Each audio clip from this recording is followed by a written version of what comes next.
बहुत समय पहले एक जंगल में एक कबूतर का खूबसूरत परिवार रहता था।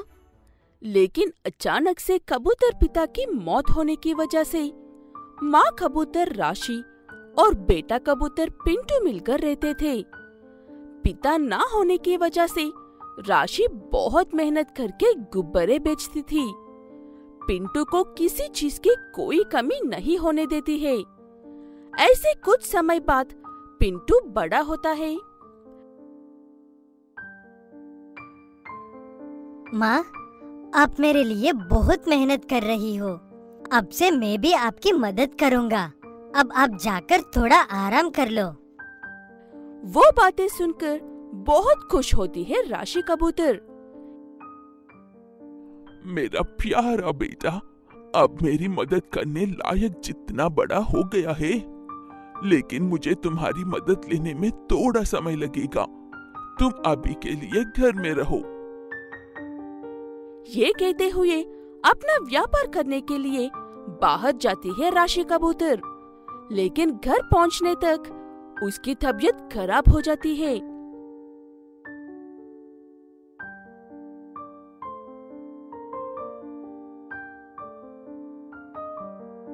माँ, क्या हुआ है माँ आपको? इतनी कमजोर क्यों लग रही हो? मेरी तबीयत बिल्कुल भी ठीक नहीं है बेटा। मैं थोड़ी देर आराम कर लेती हूँ। आज व्यापार नहीं कर पाई हूँ, इसलिए पैसे भी नहीं है। थोड़ी देर बाद तुम्हें कुछ ना कुछ खाने के लिए दे दूंगी बेटा, ठीक है ना? इन सब की कोई जरूरत नहीं है माँ। अब आराम करो, मैं जाकर आपके लिए दवाइयाँ लेकर आता हूँ। ये कहते हुए बाहर जाता है पिंटू कबूतर, लेकिन उसके पास पैसे नहीं है। क्या करूँ कहकर सोचते हुए इधर उधर भटकता रहता है।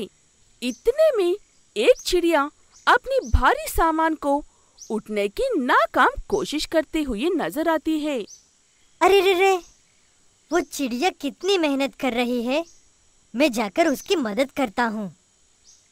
ये कहते हुए उस चिड़िया के पास जाकर उस सामान को उठाकर चिड़िया के घर तक पहुँचता है पिंटू कबूतर। उसकी अच्छाई देखकर वो चिड़िया, तुमने आज मेरी बहुत मदद की है बेटा। बताओ तुम्हें क्या चाहिए, मैं दूंगा। मैंने किसी इनाम के लिए आपकी मदद नहीं की थी चिड़िया जी, लेकिन अब देना चाहती है तो ये दवाइयाँ दिला दीजिए।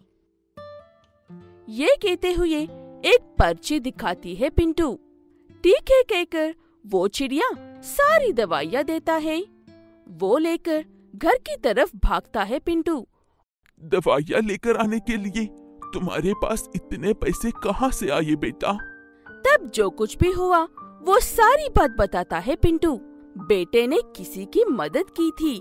ये बात सुनकर बहुत खुश होती है राशि। ऐसे अगले दिन सुबह अपनी माँ के व्यापार को जारी रखने के लिए बाहर गया हुआ पिंटू रास्ते से गुजर रहे चिड़िया माँ रानी और बेटी लया को देखता है। वो लया चिड़िया पिंटू के गुब्बारे देखकर अपनी माँ को छोड़कर इस तरफ आ रही थी। इतने में उधर से कौवों का झुंड गुजर रहा था। उन्हें देखकर डरकर वहीं रुक जाती है वो चिड़िया। रानी भी उन कौवों के झुंड को देखकर कुछ भी नहीं कर पाती है, इसलिए जोर जोर से चिल्लाने लगती है, लया बेटा। वो देखकर अपने गुब्बारे छोड़कर उस चिड़िया के बच्चे को बचाने के लिए जाता है पिंटू और बचा भी लेता है। बहुत बहुत शुक्रिया बेटा, तुमने मेरी बच्ची को बचा लिया, नहीं तो। अरे रे, कोई बात नहीं है। तुम ठीक तो हो ना छोटी चिड़िया? मुझे बैलून चाहिए माँ, मुझे बैलून चाहिए। तब तक पिंटू के सारे गुब्बारे उड़ गए थे। अब उसके पास गुब्बारे नहीं थे। अरे, हमारी वजह से तुम्हारे व्यापार के सारे गुब्बारे उड़ गए हैं। वो पैसे मैं दे दूंगी। और आज मेरे बेटे का जन्मदिन है। मेरे साथ आओ और खाना खाकर ही जाना। ठीक है कहकर उनके साथ जाता है पिंटू। पहुंचकर देखा तो वो घर किसी और का नहीं है। कल पिंटू ने जिसकी मदद की थी वो उन्हीं का घर है। अरे पिंटू, तुम यहाँ पर कैसे आए?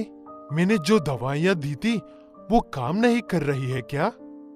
क्या आप इन्हें पहले से जानती हो?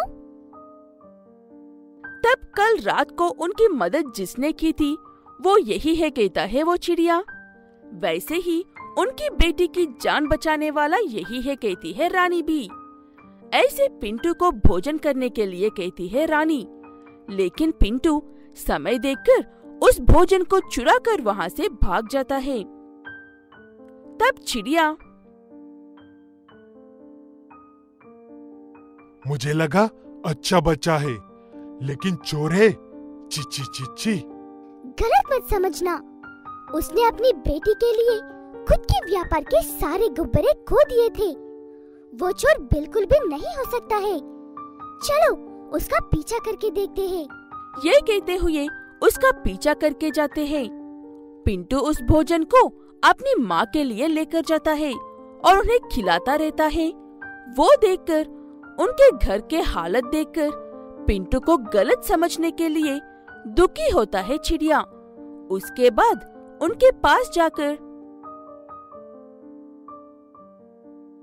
मुझे माफ कर दो पिंटू, मैं तुम्हारे बारे में बहुत गलत सोचा था। अब तुम्हारी हर जरूरत हम पूरी करेंगे, आपकी करते रहेंगे। ऐसे कहते हुए उन्हें अपने साथ लेकर जाते हैं और सब साथ मिलकर खुशी खुशी रहने लगते हैं।